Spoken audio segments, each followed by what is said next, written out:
Hepatitis C, made simple.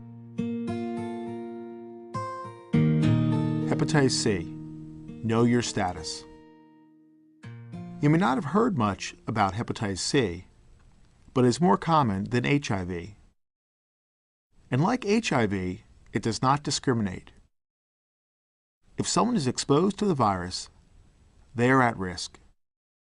In the United States, 4 times as many people are infected with hepatitis C compared to HIV.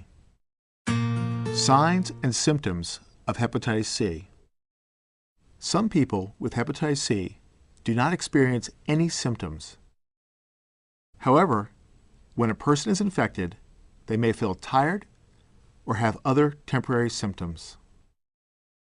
Sometimes, the body can get rid of the virus on its own.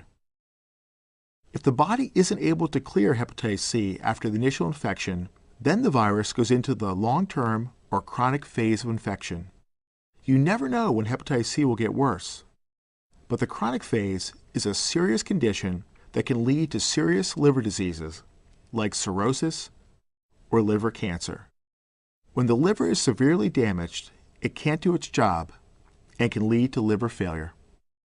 People with liver failure may experience symptoms like itchiness, confusion, swelling of the belly and feet, and a yellowing of the skin and whites of the eyes, also known as jaundice. By the time these types of symptoms begin, the liver may already have been seriously damaged. If you have any of these symptoms, you should talk to your doctor as soon as possible. These symptoms are a sign that something is wrong, and treatment may be needed. Even if you don't have any symptoms, it's better to know your hepatitis C status so you can take action. How is hepatitis C spread? Hepatitis C is passed from person to person when the blood of someone infected with the virus mixes with the blood of someone else. Before 1992, donated blood products and blood could not be tested for hepatitis C. As a result, some people were accidentally infected after having surgeries or other medical procedures. People who are baby boomers, those who were born between 1946 and 1964, are also at risk. This is because they could have been exposed to hepatitis C when infection rates were higher in the 70s and 80s. Some people may have been infected with hepatitis C from sharing tools used to take drugs, like previously used needles, syringes, cotton, water, or cocaine straws. Other people may have been infected by sharing different tools used on the body. For example, tattoo, piercing, or acupuncture needles need to be safely discarded after each use. Only new needles should be used. Manicure or pedicure tools need to be cleaned and disinfected after each use as well. People working in a medical setting who get stuck by a needle or cut by another sharp instrument may also be exposed to the virus. Rough or anal sex without a condom can also pass on hepatitis C. In fact, any activity where there may be blood-to-blood contact is a risk factor. Who should get tested? If you have one of the risk factors mentioned earlier, you should be tested for hepatitis C. Having one or more of the risk factors in your past does not mean that you definitely have hepatitis C, but it does mean that you have a higher chance of hepatitis C infection. Getting tested. The only way to know for sure if you have hepatitis C is to get tested. The hepatitis C test is not usually part of a routine checkup.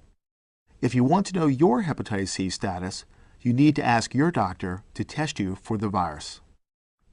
A hepatitis C test may be available at a local public health department or clinic. When you take the hepatitis C test, your blood is checked for hepatitis C antibodies, or proteins that your body makes to fight the virus. The test. The doctor sends a small amount of your blood to the lab, and in about 1 to 2 weeks, the results are sent back. If the test comes back negative, it is unlikely you have hepatitis C infection. If the test comes back positive, it means that you have been infected with hepatitis C, and you need to have further tests to confirm your status. Testing positive.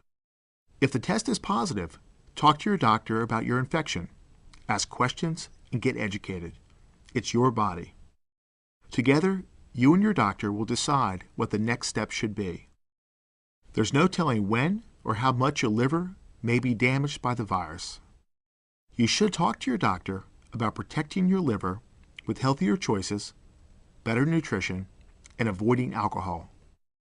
Your doctor will measure the amount of virus in your body with the viral load test and monitor how the virus affects your liver with liver enzyme tests, and if necessary, a liver biopsy. These tests will help you and your doctor make a plan of action. Over time, hepatitis C can cause fibrosis or scarring of the liver, which can progress to cirrhosis. It can even lead to liver cancer, which can be a deadly disease. The good news is, hepatitis C can be cured. It's better to know about hepatitis C so you can talk to your doctor about options. The virus may have found its way into your life, but you can take action to eliminate it. Where can you learn more? To learn more about hepatitis C or watch the rest of this educational video series, go to www.hepc.tv.